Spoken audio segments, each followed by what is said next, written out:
భానుమూర్తి గారు, భానుమూర్తి గారు. ఏమిటి ఏమిటి సార్, ఏదైనా శుభవార్త? శుభవార్త నీకు కాదు, మీ బాబాయ్ గారికి. ఓహో, నాకు శుభవార్త. అవును, మీరు తెలుగుల వాళ్ళైతే చెప్పుకొని చూద్దాం. బాబాయ్ అర్జెంట్ గా నువ్వు 1000 పట్టుకో. తల్లిదండ్రుల నుంచి ఆస్తిపాస్తులు సంక్రమిస్తాయి గాని ఇదేమిటయ్యా నీకు దిక్కుమాలిన అలవాటు వచ్చింది? అబ్బా బాబాయ్, నువ్వు 1000 పట్టుకో. 1000 పట్టుకుంటే భాగ్యలక్ష్మి లాటరీ వచ్చినట్టు, మరో 1000 పట్టుకుంటే నీకు మార్వాడి అప్పు తీరినట్టు. చచ్చా, ఇదేమిటయ్యా ఇంతకు మించి మీకేం శుభవార్త లేవా? ఇంతకంటే మంచి శుభవార్త ఉంటుంది. అబ్బా నువ్వు పట్టుకో బాబాయ్. ఆహా, భాగ్యలక్ష్మి భాగ్యలక్ష్మి కాదు, రాజ్యలక్ష్మి. ఏమిటి రాజావురికి హడావుడి చేస్తున్నాడు? శుభవార్త అంటే భాగ్యలక్ష్మి లాటరీ అనుకుంటున్నాడు. అదేమిటో చెప్పండి అబ్బాయి గారు. గుండెల మీద చేసుకోండి, చెప్పేస్తాను. అబ్బా వేసుకున్నాం, చెప్పండి సార్.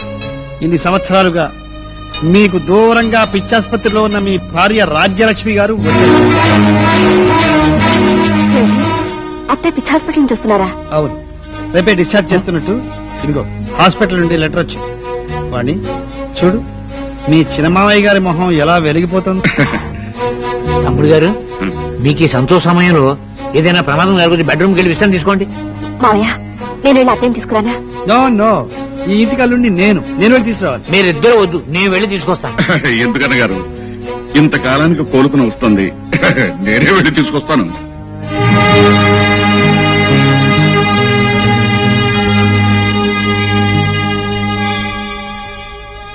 చెప్పిందంతా గుర్తుందిగా. నేను మళ్లీ చెప్పే వరకు పిచ్చిదానిలాగా నటించాలి, లేకపోతే మళ్లీ పాత చరిత్రే జరుగుతుంది. జాగ్రత్త.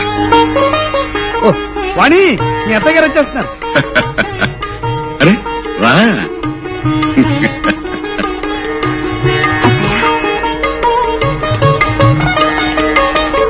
కమాన్ కమాన్, ఆగండి ఆగండి, మీకోసం పూలదండలు తీసుకొచ్చాం. వారి మెడలో మీరు, మీ మెడలో వారు దండలేసుకుని పేర్లు చెప్పి మరీ వెళ్ళారు. అవును వేసుకోండి బాబాయ్. ఆహా బాబాయ్, ఆది దంపతుల్లో ఉన్నానుకో. కానీ ఇది దండలు మార్చుకుని ఆనందించవలసిన సమయం కాదు నాయన. హాస్పిటల్ నుంచి డిశ్చార్జ్ చేశారన్న మాటే గాని పూర్తిగా నయం కాలేదట. అందుకని కొంతకాలం గదిలో ఒంటరిగా కూర్చుని విశ్రాంతి తీసుకోవాలట. అలాంటప్పుడు ఇంటికి ఎందుకు తీసుకొచ్చారు తమ్ముడు గారు? పదండి, ఆ డాక్టర్ తో మాట్లాడి నేను కన్విన్స్ చేస్తాను. తిరిగి అప్పచెప్పేసి వద్దాం, తీసుకుపోదండి. పాపం ముఖం చూస్తే ఇంకా జబ్బు తగ్గినట్టుగా లేదు. మరదల ఆరోగ్యం కంటే ఇక్కడ ఇది మనకి ఇదేటండి. రామచంద్రయ్య గారు, మీరు మరీ మతి లేకుండా మాట్లాడుతున్నారు. ఇన్ని సంవత్సరాల తర్వాత ఇంటికి వచ్చిన వాణి అత్తగారిని తిరిగి హాస్పిటల్కి పంపించడమా? నో. అవును, అత్తయ్యని మన ఇంట్లోనే ఉంచుకుని కంటికి రెప్పలా చూసుకోవాలి. అంతేకాదు, అవసరమైతే ఆమె గారికి ఒక ఆయాన్ని కూడా పెడదాం. సరే, ఆవిడ ఆరోగ్యాన్ని గురించి మీరు ఇంతగా శ్రద్ధ తీసుకుంటానంటుంటే నేను కాదంటానా? ఏమన్న గారు? Correct correct. తీసుకుపదండి.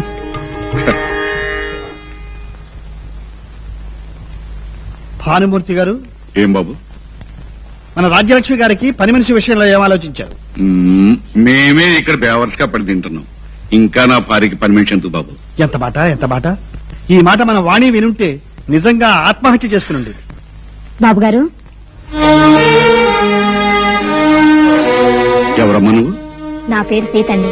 ఈ ఇంట్లో ఏదైనా పనిప్పిస్తారేమోనని అడుగుదామని వచ్చాను. ఏమీ లేదు, వెళ్ళమ్మా. అలా అనకండి బాబు గారు. వీడు నా కడుపును పడ్డాక వాళ్ళ నాన్న నన్ను మోసం చేసి వెళ్లిపోయాడు. బతికి చెడిన దాన్ని బజార్లో అడుక్కోలేను. ఈ ఇంట్లోనే పడుంటాను. ఏదైనా పనిపించండి బాబు గారు. లేదని చెప్పాను కదమ్మా, వెళ్ళు. నువ్వు వెళ్ళి అలా వరండాలో నిలబడమ్మా, నేను మాట్లాడతాను. ఇంకా మాట్లాడేదంటే అబ్బాయి గారు, ముక్కు మొహం తెలియని మనిషిని తీసుకొచ్చి ఇంట్లో ఎలా పెట్టుకుంటాం? పైగా కేర్ ఆఫ్ అడ్రస్ లేకుండా ఓ బిడ్డను కూడా కన్నదట. అందుకే నేను చెబుతున్నాను, ఇలాంటి పిల్ల అయితే అణిగి మణిగి పడి ఉంటుంది. పైగా మన ఇంట్లో పెళ్లిగాని మగపిల్లలు 2 ఉన్నారు. పెళ్లిగాని పని పిల్లని పెట్టుకుంటే మనం ఊబిలో దిగినట్టే. పిల్ల తల్లి అయితే మన వాళ్ళు కన్నెత్తి కూడా చూడరు. ఏమంటారు? కరెక్టే, ఇది పాయింటే. ఎట్లాగూ మనం పని మనిషి కావాలనుకున్నాం కదా. రాజా, ఆ పిల్లని ఈ పూట పనిలో చేరమని చెప్పు. అలాగే. ఏమిటి బాబు నువ్వు చెప్పేది? మళ్ళీ తెలిసి తెలిసి పులి నోట్లో తలదూర్చావా? అవును నాన్నగారు, ఇదంతా కావాలనే చేస్తున్నారు. కాలం కాటేసిన మీ జీవితానికి సంజీవిని తేవాలని వెళ్ళాను. వృధా అయిపోయిన మీ జీవితాన్ని మళ్లీ తెచ్చివ్వలేకపోయినా అమ్మ ముఖంలో ఇంత చిరునవ్వు కోసం, చెల్లెలి సౌభాగ్యం కోసం నేను ఈ నిర్ణయాన్ని తీసుకున్నాను. నా విజయానికి మొదటి మెట్టుగా ఇన్నాళ్లు పిచ్చిదానిగా నటిస్తున్న రాజ్యలక్ష్మి గారిని ఇంటికి తీసుకొచ్చాను. ఆవిడ సానుభూతిని సంపాదించి కోడలి స్థానాన్ని నిలబెట్టుకోవడానికి చెల్లాయిని అక్కడే చేర్చాను. నా ప్రయత్నం ఫలించాలని ఆశీర్వదించండి నాన్నగారు. నిరాశతో బ్రతుకుతున్న నాకు కొత్త ఊపిరి పోస్తానంటే వద్దంటానా నాయన? కలతలతో నిండిన ఈ కన్నీళ్లను ఆనంద బాష్పాలుగా మారుస్తానంటే నాకు మాత్రం ఆనందం కదా. వెళ్ళిరా నాయన, వెళ్ళిరా. వస్తాను నాన్నగారు, మళ్ళీ వస్తాను.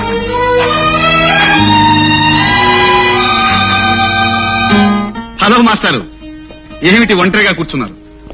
ఏమిటో చరిత్ర పుస్తకాలను తిరగేయడం పూర్తిగా మానేసినప్పటి నుంచి నా చరిత్రే మారిపోయింది.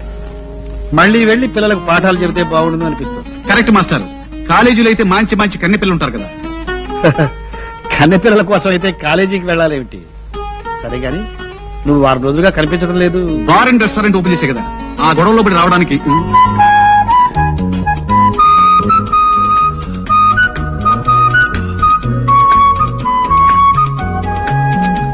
ఎవరో పని పిల్ల. అమ్మమ్మ, అంత తేలిగ్గా కుట్టేయకండి గురుగారు. తప్పు తప్పు, పిల్ల తల్లి. అబ్బో, అయితే సరసం బాగా తెలిసి ఉంటుంది. ఇప్పుడే వస్తాను.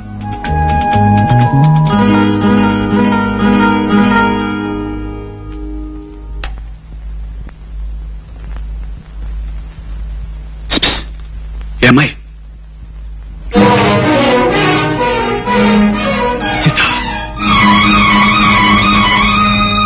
మీ అమ్మగారు. బాబు, అమ్మా, బాబు, అమ్మా, బాబు, అమ్మా. బాబు. పిచ్చి ఇంకా నయం కాలేదు, ఆ? ఏమీ తెలియదు.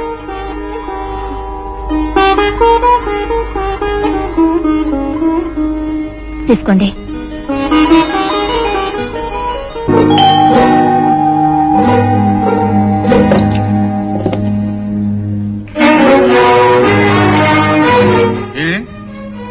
నేను ఇక్కడ ఉన్నానని తెలిసే వచ్చావు. భయం వేయలేదా? భయమా? నాలో ఏం మంచి మిగిల్చావని భయపడాలి, కొత్తగా ఏం పాడవుతానని బెదిరిపోవాలి. అయితే తెగించే వచ్చావు అన్నమాట. ఏ రోజు నీతో చేతులు కలిపానో ఆ రోజే బరి తెగించి రాడదని పిరుతొచ్చేసింది.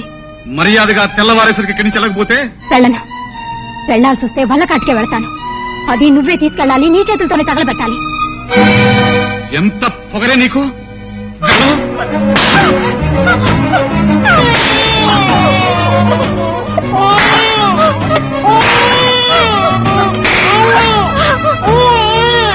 వెళ్ళకపోతే వీణ్ణి చంపేస్తాను.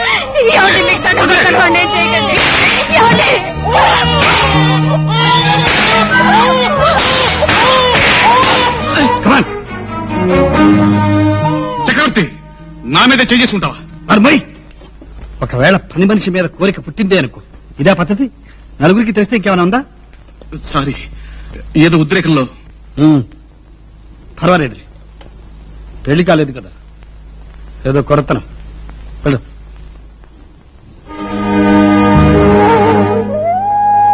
అన్నయ్య, ఊరుకో సీత, ఊరుకో.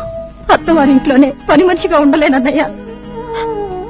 చూడమ్మా, నువ్వెవరి దగ్గర పని మనిషిగా చేరలేదు. నీ అత్తగారికి సేవలు చేస్తూ వ్యసనాలకు అలవాటు పడ్డ నీ భర్తను దారికి తెచ్చుకుని నీ కాపురాన్ని చక్కదిద్దుకో. ఒక మనిషిని భయపెట్టి భార్యతో కాపురం చేయించలేం కదా. నువ్వు అతనికి అతి దగ్గరగా ఉండి అతను నిన్ను అర్థం చేసుకుని ఇలా ప్రవర్తిస్తావని, అందుకు ఇది మంచి అవకాశం అని ఆలోచించే నిర్ణయానికి వచ్చాను. ఆవేశంలో అతన్ని దూరం చేసుకోవద్దమ్మా. నీకేం భయం లేదమ్మా, నిన్ను నేను కంటికి రెప్పలా కాపాడుతుంటాను.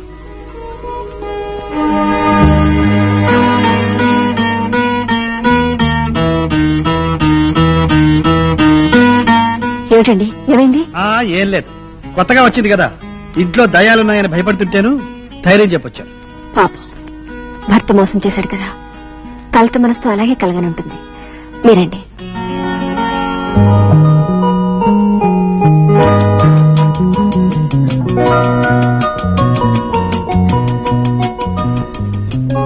ఏమిటండి ఆలోచిస్తున్నారు? దెయ్యాల గురించేనా? దయ్యాల గురించే కానీ అవి ఆ అమ్మాయిని ఏమైనా చేస్తాయని కాదు. మరి నా పక్కనున్న దేవతను ఏమన్నా చేస్తాయేమో అని భయం. జంటగా ఉంటే దెయ్యాలు రావటగా? ఉహు. అవును, మిమ్మల్ని అంతా అమాయక చక్రవర్తి అంటుండేవారు.